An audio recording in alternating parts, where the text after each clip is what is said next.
ইউনুস শাসনে ভারত বিদ্বেষ, হিন্দু নিপীড়ন। পদ্মাপাড়ে বিএনপির প্রত্যাবর্তন হতেই পরিবর্তনের হাওয়া। বিএনপি চেয়ারম্যানের মুখে শৃঙ্খলা রক্ষার কথা, ঐক্যের বার্তা।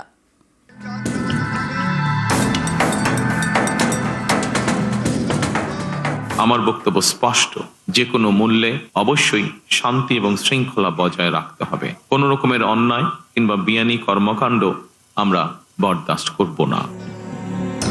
বাংলাদেশ আস্থা রেখেছে ধানের শীষে, তারেক রহমানে। 20 বছর পর বিএনপির প্রত্যাবর্তনে বাংলাদেশে পরিবর্তনের হাওয়া। 2024-এর অগস্ট ছাত্র আন্দোলনের চাপে দেশ ছাড়েন শেখ হাসিনা। তারপর থেকে বাংলাদেশে তদারকি সরকারি। ইউনুস শাসনে প্রায় 2 বছর ধরে নৈরাজ্য দেখেছে বিশ্ব। বাংলাদেশে ভারত বিদ্বেষের বীজ বপন হয়েছে। সংখ্যালঘু খুন এবং নির্যাতন কিছুই বাদ যায়নি। সেই আবহে বাংলাদেশে একক সংখ্যাগরিষ্ঠতা নিয়ে জিতেছে বিএনপি। দলের চেয়ারম্যান তারেক রহমানের মুখে ঐক্যের বার্তা। আমি বিশ্বাস করি, জাতীয় ঐক্য আমাদের শক্তি, বিভাজন আমাদের দুর্বলতা। দলমত, ধর্ম, বর্ণ কিংবা ভিন্নমত যাই থাকুক, কোনো অজুহাতে অবশ্যই দুর্বলের উপরে সবলের আক্রমণ আমরা মেনে নেব না। ন্যায়পরায়ণতা হবে আদর্শ। এ বিজয় বাংলাদেশের, এ বিজয় গণতন্ত্রের। আজ থেকে আমরা সবাই স্বাধীন।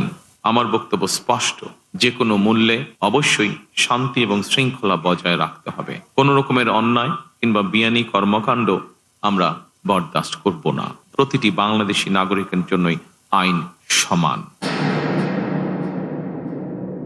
The interest of Bangladesh and the interest of Bangladeshi people comes first. By protecting the interest of Bangladesh and the people of Bangladesh, we will decide our foreign policy.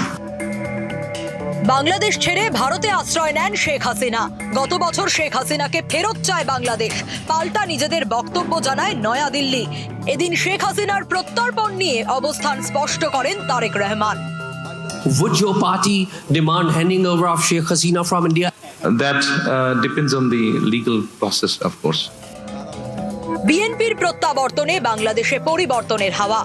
একসময় যে ঢাকা বিশ্ববিদ্যালয়ে কট্টরপন্থী জামাতের দাপট দেখা যেত, সেখানেও উৎসবের মেজাজ, গান বাজিয়ে উদযাপন। নিউজ 18 বাংলা।